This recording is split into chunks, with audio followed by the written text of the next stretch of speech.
That's not a secret I'll never tell. You know you love me. XOXO. Gossip Girl.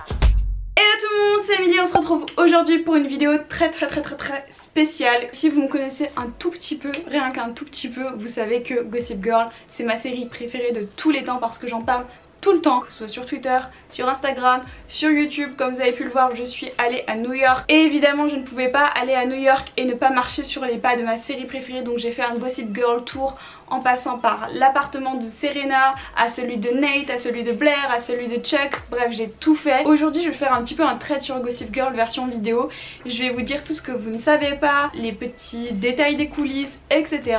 Et puis si vous le savez tant mieux, si vous le savez pas tant mieux aussi. Je vais commencer par énumérer les choses un petit peu info et puis ensuite on va parler des acteurs en détail, leurs relations entre eux, etc. Premièrement, Gossip Girl de base ça devait être un film et finalement ça a été une série comme vous pouvez le constater. La deuxième chose c'est que ça a été beaucoup inspiré de Newport Beach. Je sais pas si vous connaissez cette série, c'est une série qui date quand même beaucoup et personnellement je m'en souviens pas. Mais en tout cas Gossip Girl a été totalement inspiré de ça. Et d'ailleurs tout a un petit peu un lien entre Newport Beach. Est-ce que vous saviez que Gossip Girl a une journée officielle? Oui, ils ont une journée officielle à New York, le Gossip Girl Day, qui est le 26 janvier. Alors pourquoi? Tout simplement parce que le maire de New York à l'époque, je ne sais pas si c'était toujours le même, mais à l'époque il a décrété que Gossip Girl devait avoir son jour, tout simplement parce qu'il trouve, et je trouve, et tout le monde trouve je pense, que Gossip Girl met énormément en avant la ville de New York. C'est à dire que tu ne peux pas regarder Gossip Girl et te dire ah non j'ai pas envie d'aller à New York, ça a l'air pourri. Non, Gossip Girl ça te vend vraiment du rêve sur New York, on a l'impression que c'est incroyable. Et du coup pour remercier la série, le maire a décidé de faire une journée de Gossip Girl. Par contre tourner à New York c'est bien beau mais ça a un énorme coût. D'ailleurs pour moi Gossip Girl c'est l'une des séries qui tourne le plus dehors, genre. En fait, je sais pas comment dire, mais généralement tous les tournages des séries, etc. c'est dans des plateaux. Enfin c'est très rare que ce soit vraiment dans des lieux qui existent. Par exemple Desperate Housewives c'est une ville complètement montée de toutes pièces dans les studios d'Hollywood. C'est vraiment le cas de 90% des séries. Et pour le coup Gossip Girl, c'est l'inverse, 90% du temps c'est dans des lieux qui existent vraiment, dans des vrais lieux de tournage qui se trouvent vraiment à New York.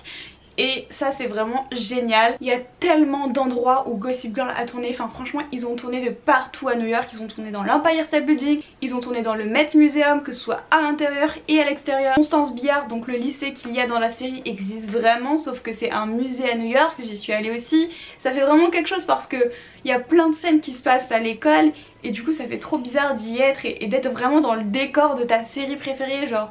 Et c'est incroyable, vraiment c'est une expérience de ouf, surtout quand t'aimes autant une série et que t'as l'opportunité d'aller sur les lieux de tournage. Par contre aller sur les lieux de tournage à New York de Gossip Girl c'est gratuit pour nous, mais ça ne l'a pas été pour eux. C'était entre 10 000 € et 60 000 € la journée, enfin du moins le périmètre qu'ils ont acheté. Et peut-être même pas forcément la journée, ça peut être juste quelques heures le temps de tourner une scène. Et voilà, c'est juste incroyable comme ça a dû leur coûter beaucoup d'argent vu toutes les scènes qu'il y a dehors à New York. Et voilà. Maintenant que je vous ai donné quelques petites infos sur la série en elle-même, on va plutôt s'intéresser aux acteurs, leurs relations entre eux, etc. Alors premièrement, Layton qui a auditionné pour le rôle de Blair était à l'origine blonde, sauf qu'il était impossible pour le réalisateur de prendre une Blair blonde étant donné que Serena était déjà blonde. Du coup Layton s'est teint les cheveux en brun immédiatement pour pouvoir avoir le rôle parce qu'elle le voulait vraiment et elle l'a donc obtenu.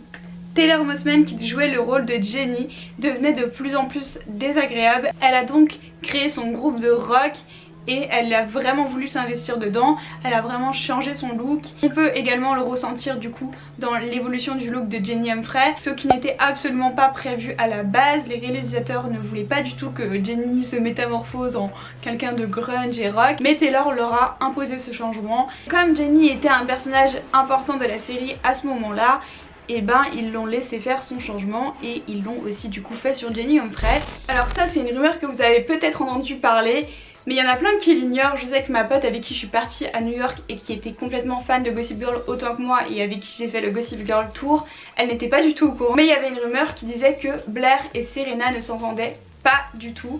et se détestaient. Alors le mot est très fort, mais effectivement elles n'étaient pas du tout amies. En fait elles étaient tout simplement des collègues, donc elles étaient courtoises entre elles se disaient bonjour, au revoir, mais c'est tout simplement comme nous dans la vraie vie. Il y a des collègues avec qui on s'entend super bien, avec qui on va boire un verre, etc. et d'autres à qui on dit juste bonjour et au revoir parce qu'on n'a pas forcément d'alchimie et d'affinité avec, mais on les déteste pas, on n'a aucun souci avec. Et ben là c'était un peu le même principe. En dehors du tournage elles ne se voyaient pas du tout. Une fois que Gossip Girl s'est terminé, elles ont pris chacune leur chemin différent, elles ne se sont pas revues et n'ont pas gardé contact. Quand on voit une série comme ça avec des meilleurs amis qui sont super proches, on a toujours envie que ce soit la réalité. Alors Blair, elle était décrite comme quelqu'un de très discrète sur le plateau.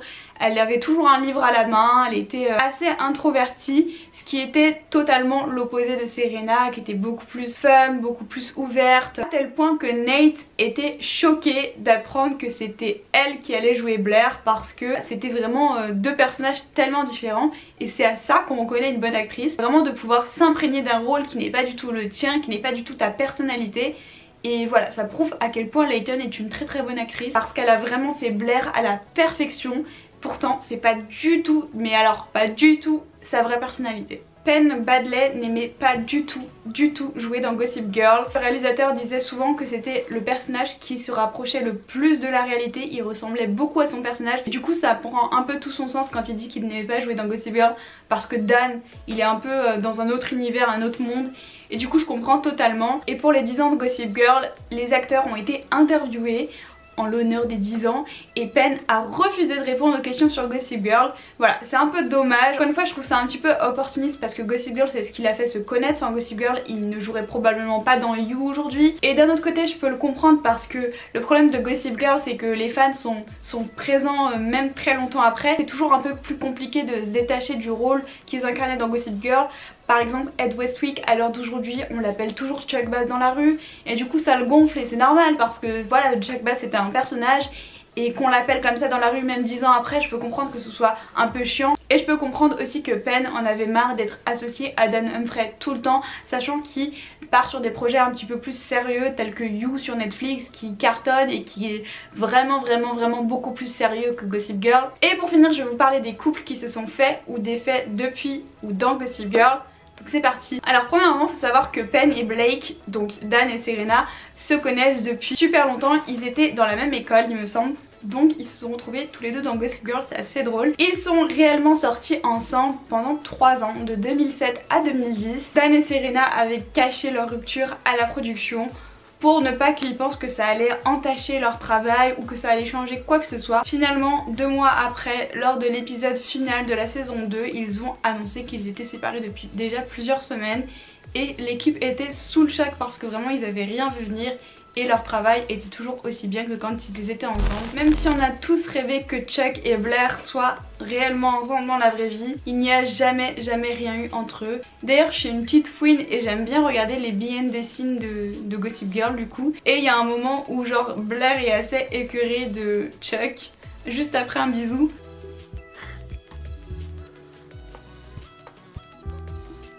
Ew, there's spit hanging. Sorry. That's nice. That's good. Yeah. Sexy. Oh, I like it. En revanche dans la vraie vie, Chuck est sorti avec Vanessa Abrams. Le couple un petit peu improbable quand on voit à quel point Chuck dénigre Vanessa dans la série et vice versa à quel point Vanessa dénigre Chuck. Enfin c'est un peu drôle de se dire qu'en vrai les acteurs ils sont restés ensemble plus de 2 ans il me semble.